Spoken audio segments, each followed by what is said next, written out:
গুলিটা বুঝি এই বুকে লাগবে, এই ভয় নিয়ে এগিয়ে যাচ্ছিলাম সামনের দিকে। কমলাকান্দা চলে এসেছি পাঁচগাঁও, ইন্ডিয়ার বর্ডার পার করেই ঝর্ণার কাছে। দেখেন কি অসাধারণ ভিউ আমার পেছনে।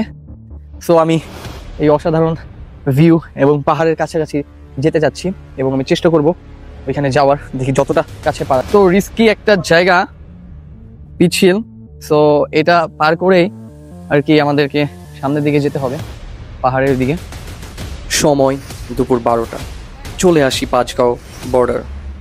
এখানে এসে বিজিবির বাধা পেয়ে সিদ্ধান্ত নেই গ্রামের ভেতর দিয়ে প্রবেশ করব। আশেপাশের মানুষ সাবধান করে দেয়, ভুল করেও যেন পাহাড় বেয়ে ওঠার চেষ্টা না করি। সামনেই দেখতে পাই খাল, পানি আসছিল পাহাড় বেয়ে। খাল অতিক্রম করে ভাবতে থাকি সামনে যাব কিনা। এত দূর এসেছি, যদি প্রকৃতির অপরূপ সৌন্দর্য উপভোগ না করি সব কষ্ট বৃথা। আমি তো এসেছি প্রকৃতির মাঝে হারিয়ে যেতে। এক পাশে ছিল আমার দেশ, আরেক পাশে ছিল প্রতিবেশী দেশ ভারত। প্রবেশ করি সীমারেখা পার করে ভারতে। শুনতে পাই ঝর্ণার মনোমুগ্ধকর শব্দ। এই বুঝি চলে এসেছি। তবে না, পথগুলো ছিল ভয়ঙ্কর।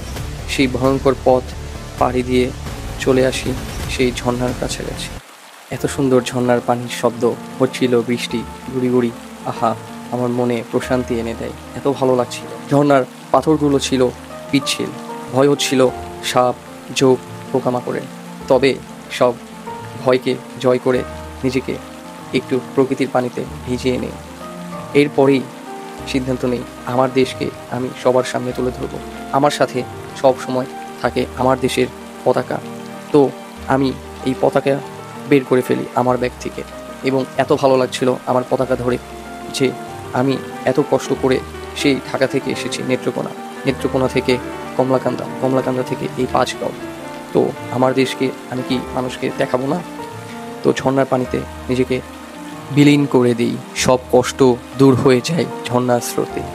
ঝর্ণাটি ছোট হলেও তার আশেপাশের পরিবেশ ছিল ভয়ঙ্কর এবং অপরূপ সৌন্দর্যে, এবং ভয়ও হচ্ছিল যে কিছু একটা না হয়ে যায়। এরপর দেখতে পাই বহু বছর পুরনো বটগাছ, ভয়ঙ্কর দেখতে হলেও ছিল সুন্দর।